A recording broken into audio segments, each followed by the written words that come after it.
Hello and welcome back to episode 3, Just Add Movement. We are going to jam out together today with just me. I thought it would be fun to do this episode a little bit differently and interview myself so that you can get to know me a little bit better, and then we'll continue on with our interviews. I'm also excited to say that we'll have these different guests return and report back how they are moving through their threshold moments through movement.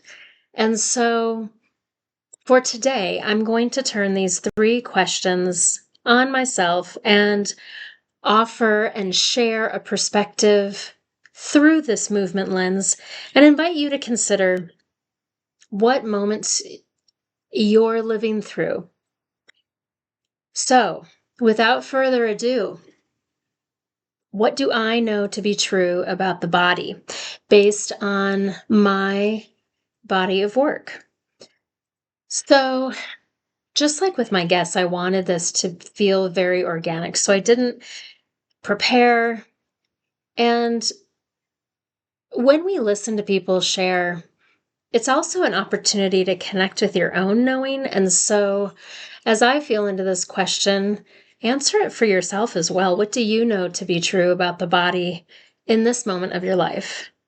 Maybe it's the same or different than it was a few years ago or a long time ago.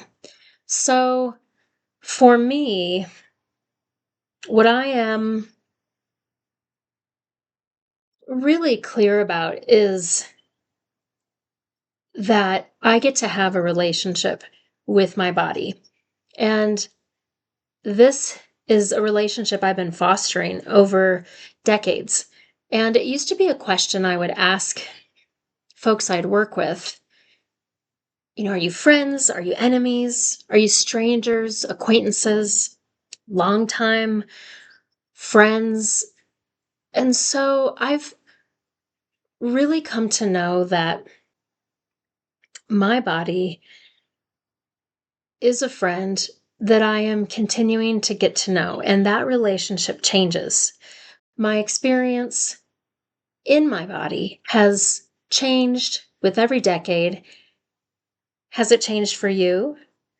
I think that is really of interest to me and something that feels really important to offer people, that we can all have a really private and important relationship with our body, and that our body will let us know. It is a really good communicator, and it will weigh in on everything, especially the big decisions that we are making. And there are so many critical moments in our lives that it's important to drop in deeper so that it's not only an intellectual decision where we have weighed the pros and cons and considered all of the options through our intellect. There are all of these other filters, and going through all of the different body systems, we are this beautiful network of systems working together. Sometimes I might hear loud and clear from my digestive system or my musculoskeletal system, right? But sometimes there might be a quieter voice happening through my lymphatic system. Or maybe it's not so official as a system, but maybe there's just this whisper that I'm noticing is getting louder in a particular area of my body. I notice that people often have a lot of information that comes into their heart space or their gut. And that's why I developed the leadership body, so that we can really lead ourselves from the inside out. And then it's why I also have come up with my latest body energy readings, so that there's this opportunity to really feel the power of optimizing how I work with my body and my energy to help me mobilize and move through life with more clarity, more certainty in the choices that I'm making. So often there are those moments of doubt. Am I making the right decision? And so there's this knowing, and that's part of this podcast, right? The portal of knowing into becoming. And we get to cross into that ourselves through dropping deeper and deeper into our body and having a sense of knowing that we are connected in a really meaningful way with our body, with our energy, with everything that we are. There was a phrase that I learned, it was introduced to me in college, eternally becoming. And that is something I definitely know to be true in my body. There is this evolution continually being asked, I feel, of us through the living of our experiences. And that accumulation of experience becomes such wisdom and power. So, I know that relationship starts with our body and it moves us through our decisions with power. I did jot down some notes in case I got lost in my experience of feeling into this. And I think the other thing I just want to share is that my entire adult life has been working with the body through dance, through massage, through all of these different bodywork modalities, energy work modalities, dance therapy. And I see the power of movement to be the missing link, and not just any kind of movement, but expressive movement, movement that connects us to this deeper part of ourselves. And I'm thinking about how so many interventions that I would use specifically at Children's Hospital Colorado when I would facilitate group therapy was to bring in this idea of obstacles and how we're moving through our life. And I literally just completed my first obstacle course race experience, and I could not complete it without feeling into that deeper metaphor of how is this wall showing up in my life?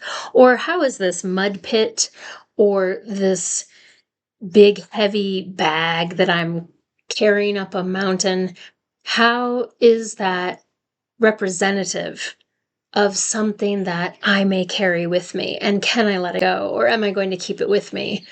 And so I think that there is more unpacking of that I get to do since I'm fresh off the experience, but I definitely went into it. And I even had a conversation with a participant I was waiting in line with, introducing this idea of obstacles as metaphor for how we move through life. And this person was like, I definitely haven't thought about that, but maybe now I will. So there's something really powerful and meaningful for me about adding that element of meaning, creativity through expressive movement, so that carrying a heavy weight isn't just carrying the heavy weight. There's something else there.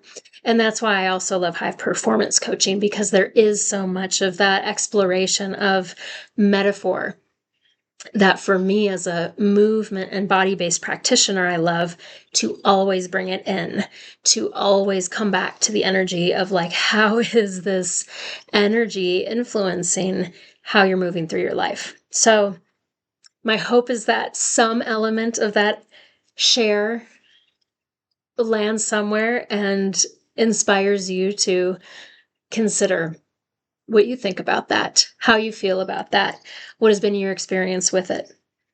I don't have someone asking me follow-up questions, so feel free to let me know if you have curiosities. So from this first question, we move into the second question of what threshold am I living through currently? And if I'd be willing to share.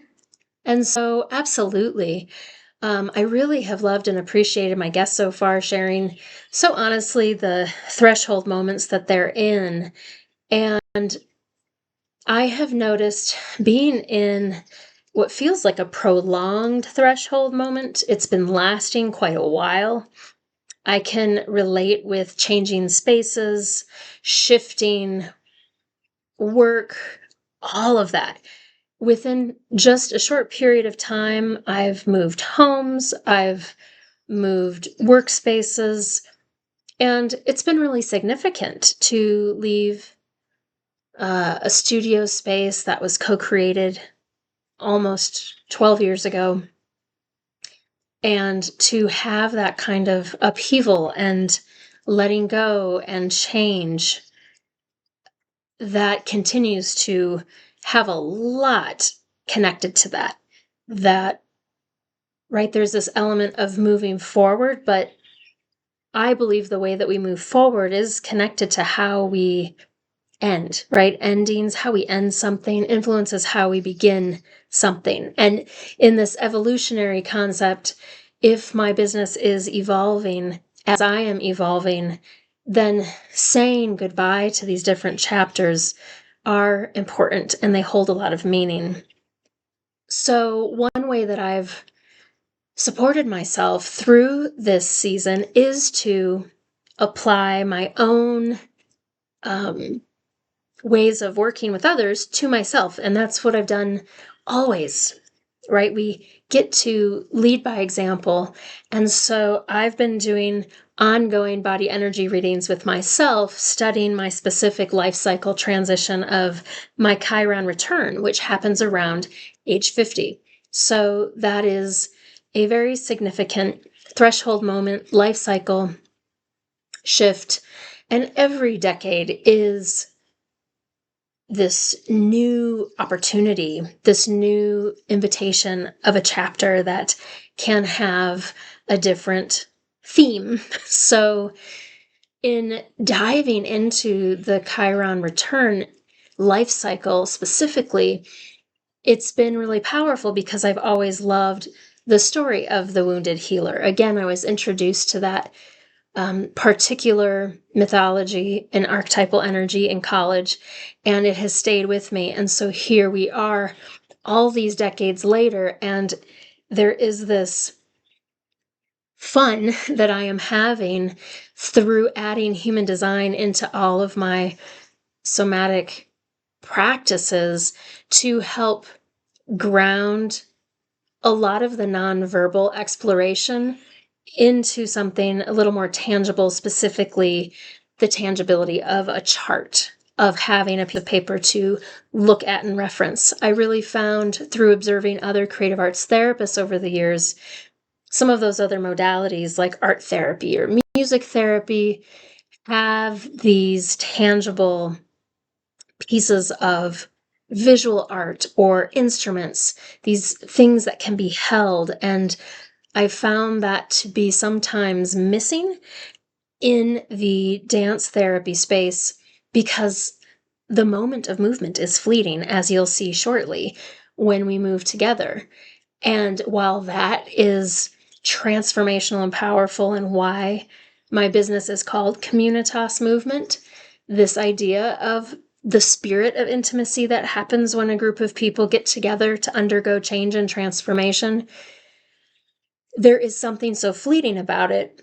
I think creating these body energy readings and being able to offer even this chart piece of paper is a landing spot from which all of these other moments and movements can come off of and return to with a reference point and an anchor. So the threshold moment I'm living through is allowing my work to change and grow with me, to let go of certain ways of working, to let go of a certain space in which I worked, to play with all different words to try to describe.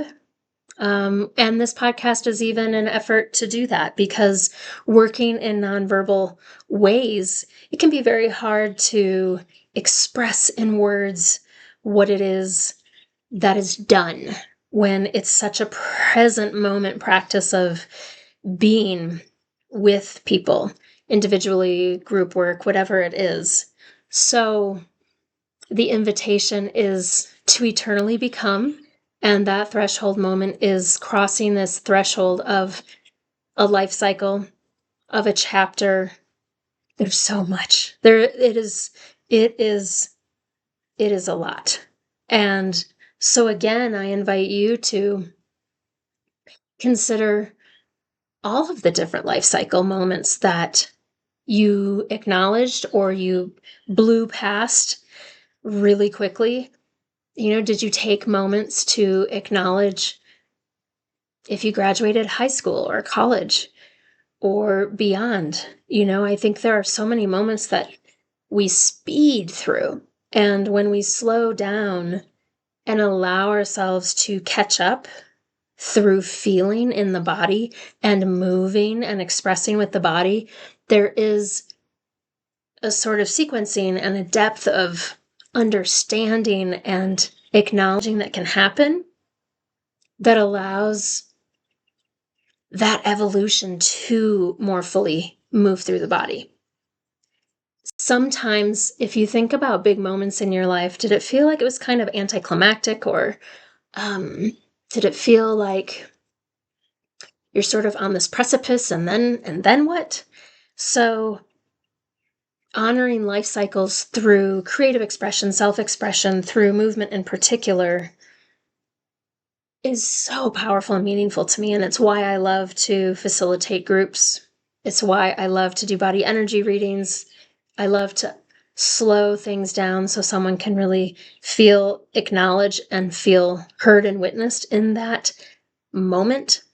And that's where transformation can happen. That's where healing can happen, if there is a sense of wanting or needing something different through that life cycle moment. So I'm curious what life cycles are meaningful to you, or that you might want to go back to and remember, oh, I remember being in my late 20s and going through that first Saturn return moment. I have loved supporting people in that particular life cycle moment of life, because there's so much intensity, and so often there's not a lot of spaces to have that chapter of life really held and honored, because being in your late 20s is exciting and challenging, right? Both and all of it. So let me see if there's anything else. The threshold. Change. Change is always a threshold moment. Let me just check and see if there's anything else I want to add to that. It really does feel like a shedding of old skin, and we just had our year of the snake. I know that became a popular reference. But really, like, it felt like shedding every single thing. The home I had lived in for almost 20 years, the studio that I had practically lived in for almost 12 years, like these really long-term places, leaving them.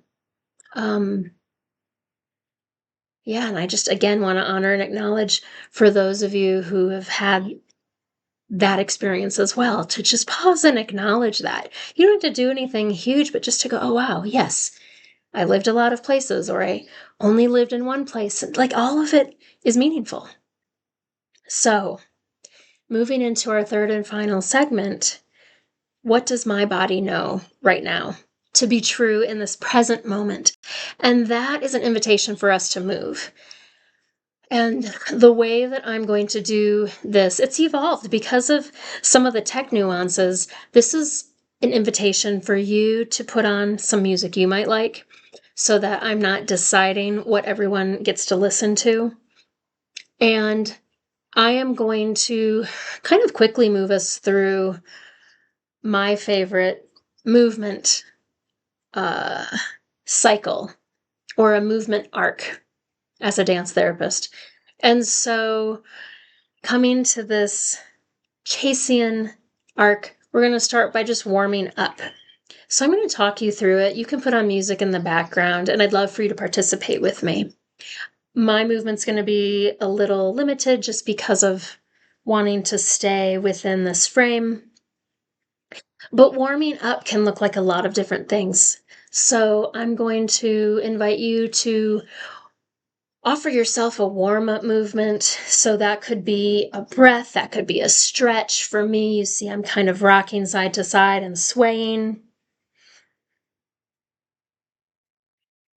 And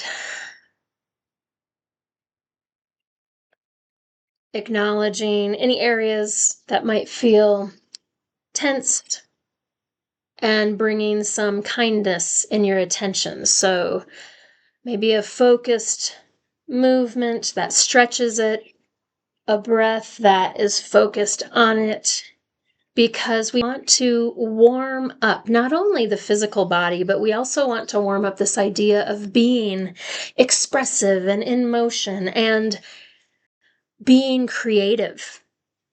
And so often when we take classes, like I loved being a dance teacher, I still love teaching movement classes, but then you're being directed to move a certain way. And in this particular style, in this moment, the invitation is for you to do something that would feel good to you in this moment.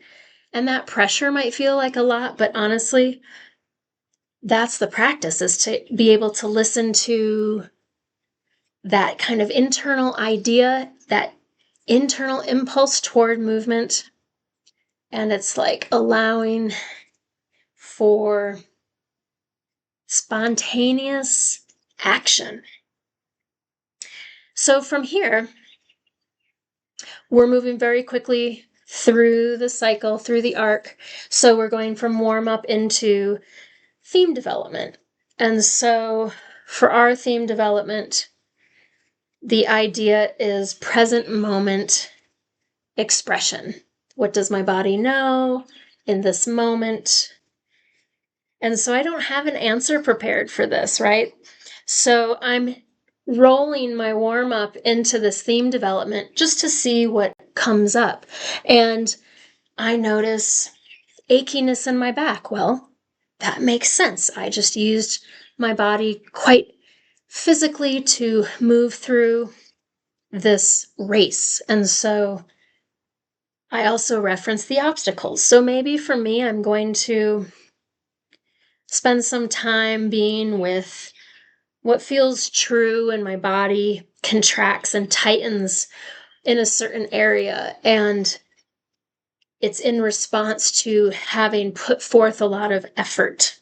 There's like this, this way that I'm going to have my hands kind of show what my back is doing. And then it's like this representation of effort, right? And so knowing that after one has a lot of exertion, a lot of effort, there's this importance of rest, recovery, release, and especially through a long-term threshold life cycle change and moment, there's going to be a lot of those obstacles and exertions of effort.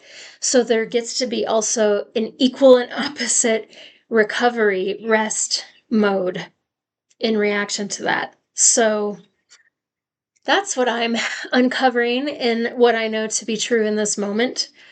So just notice for yourself. I'm talking through this, but you might have some music on. You could even put this recording on mute while you explore for yourself what's emerging as a theme for you in terms of what's present and true for you in this moment. So from there, I may choose to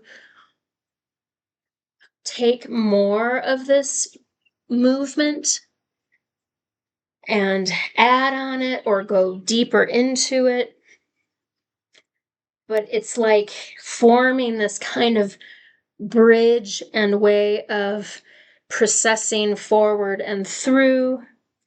And so if I had other people moving with me, I might ask people to do different kinds of movements to form this sort of image that's forming of a bridge and this sort of way of crossing the bridge. And maybe I'm wanting to shift how I finish crossing that bridge, that maybe it's not just this, and maybe there becomes more of that way that I kind of started with the warm-up of having it be more of a sway side to side moving forward rather than just moving forward one way. So you see how things are just sort of evolving, and you can't get it wrong because it's creative expression. So that's where I would take it. And if we had more time and more people, it's like being able to share the movement, have it be witnessed, have people talk and share what they saw and noticed and thought about as they dropped into this other way of communicating without words. So, what I know to be true as we come to the end of the cycle from warm up theme development now into closure is acknowledging there gets to be an equal and opposite counterbalance to all of the effort. Now, this may not be a brand new concept, but it's landing true for my body in this moment. So notice for yourself if you're finding like, oh, right, it feels good to breathe. Like these are things we already know, but how are we becoming even more of what we know as we let our bodies become it? So I get to become more counterbalance to the effort. I get to become more rest. And that's what I'm finding in this moment to be true as I wrap that up, and just the importance of having movement with others. So even though I am alone, something shifted, and you may have noticed it in my energy between parts 1 and 2, where it was kind of felt more like I'm trying to talk and express and communicate with you. But it wasn't until I started moving that I could really imagine being in relationship with those of you who are listening or watching. And that's where things make sense for me. That's what's true for me, that when I can be with others and movement, then it makes sense to me. So I'd be curious what your experience was riding this episode wave with me. And now as we wrap up, checking in to see, is there anything else that I would want to express in this moment, just like I've asked my guests? Is there anything else I would like to share to feel complete for today? And I think it's just inviting you into the experiment of allowing yourself to even just take the length of a song, 2-3 minutes, to be in motion and to invite yourself to be expressive.